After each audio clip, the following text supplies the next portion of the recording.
Good morning. President Joe Biden visited Vietnam in September, 6 months ago.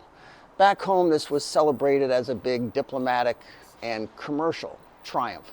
We moved up Vietnam in our rankings of preferential trade, and the president of Vietnam said some very flattering things about Joe Biden, which aren't so obvious to the rest of us. And it was a successful trip, so we're told. The U.S. hopes that Vietnam will serve as a new production and manufacturing hub so that we can diversify supply chains out of China. And Vietnam is even considered one of our friend-shoring locations now. We've been skeptical of all these claims because we know personally of executives here in China who are opening factories and manufacturing hubs in Vietnam. They're doing so to get around the tariffs that are on Chinese-made products. They ship the parts to Vietnam, do the final assembly there, put a Made in Vietnam sticker on the box, and a Chinese company is able to avoid the 25% or higher tariffs. The problem is it's hard to quantify exactly how much trade this actually is, given what companies do with transfer pricing. Another reason we're skeptical about the story of American supply chains going to Vietnam is that we do not know personally of American executives who are opening factories and businesses in Vietnam.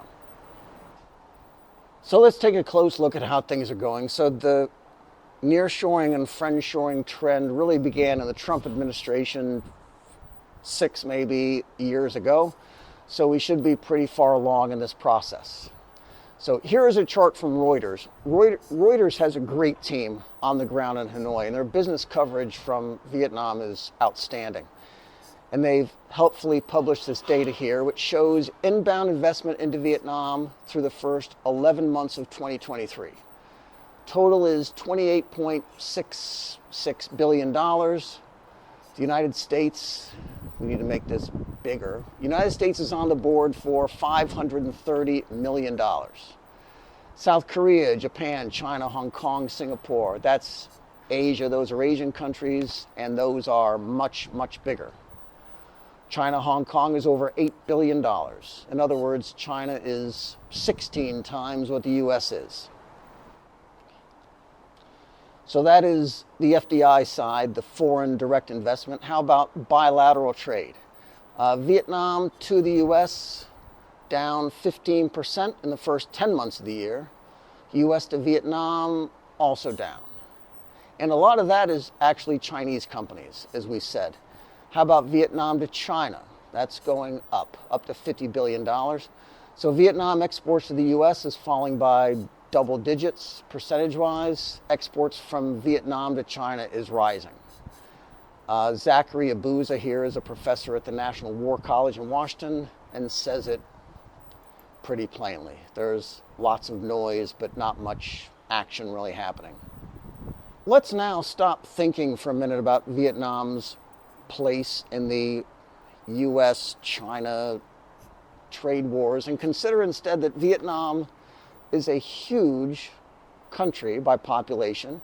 It is a huge consumer market in its own right. The population of Vietnam is about 100 million people, and their consumer class is growing very rapidly. 100 million people is more people than California, plus Texas, plus New York, and you're still 10 million short. That's how big Vietnam's consumer market is. And here we see something surprising too.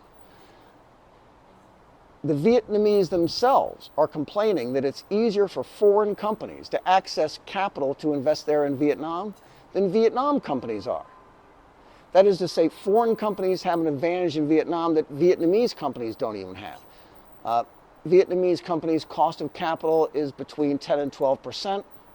Foreign investors can borrow for a lot less. Are there any CFOs anywhere in the so-called developed world who know that our companies can invest in Vietnam more cheaply than Vietnam companies can? There is an excerpt here from another Reuters article. They say that one of the primary objectives of Biden's visit was to discuss semiconductors and how he hoped that Vietnam can step in and produce some of the high-end computer equipment and thereby replace Chinese manufacturing of it. Nobody here really understands what the Biden administration is talking about here, since Vietnam's semiconductor industry is basically the Chinese semiconductor industry. It's just Chinese companies operating there. But never mind that, I guess. The US government has $100 million a year for 5 years for semiconductor chains around the world, and Vietnam could get some of that money. I guess that's what they're saying. Let's pretend they get all of it. Let's pretend they get the entire $100 million that the US has budgeted for foreign companies in the whole world. How impressive does that sound to the Vietnamese? $100 million compared to China's $8 billion.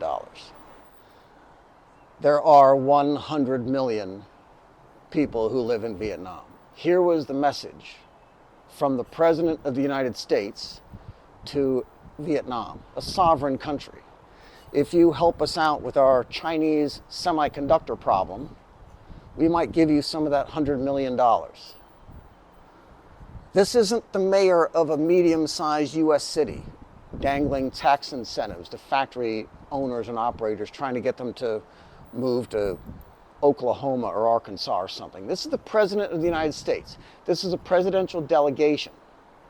This isn't a comedy channel. I'm just reading a quote and asking how it must sound to the Vietnamese when the president touches down and offers them $1 a piece to start making semiconductors. And our executive branch actually believes that $100 million is supposed to sound like a lot of money to a country of 100 million people. I'm not even Vietnamese and I'm insulted. I'm insulted on their behalf. How does our 100 million compare, here's the chart again, to Singapore's $5 billion, or Korea's $4 billion, or Japan's $3 billion? Japan is 30 times 100 million right now. China's at 80 times. BYD, a Chinese company, just one company, announced that they're going to be putting $250 million in there. Why should anyone be impressed with a part of $100 million per year if that's how much China's bringing into Vietnam every 5 days? Who is going to own the 21st century? There's a lot of people who talk about that. There are a lot of TED Talks about it, policy speeches, politicians going around talking about how it's going to be an American century or a Chinese century or an Asian century. Lots of people making lots of guesses. There's no need to guess. The 21st century will belong to whoever works for it, the people who show up for it and put in the work. It will be earned. It's really that simple. And if you're an official at the Vietnam Commerce Ministry, or an executive at a Vietnam bank, or you're a Vietnam pig farmer, or a Vietnamese college student, just look at the chart again. Who are you more likely to do business with? You're 8 times more likely to do business with a Korean than someone from the United States. You're 16 times more likely to be sitting down with someone from China than you are to be sitting down with an American. Jet-setting deals don't work anymore. If they ever did, they don't work anymore. Here's Vietnam. American companies are sending over a little bit of capital.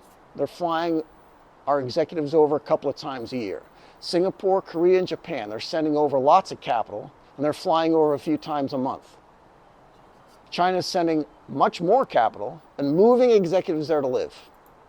That's what it takes to win markets. That's what it will take to win the century, all across Asia, all across South America and Africa and Eastern Europe.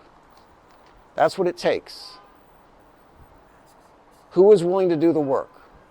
Who is willing to buy a plane ticket one way to move themselves and move their families, move their companies, to open offices? That's what you have to do to have a seat at the table, to be part of the conversation, to rightfully earn the respect and their business. That's how America won the 20th century. And that's whoever wins the 21st century, that's how they'll do it too.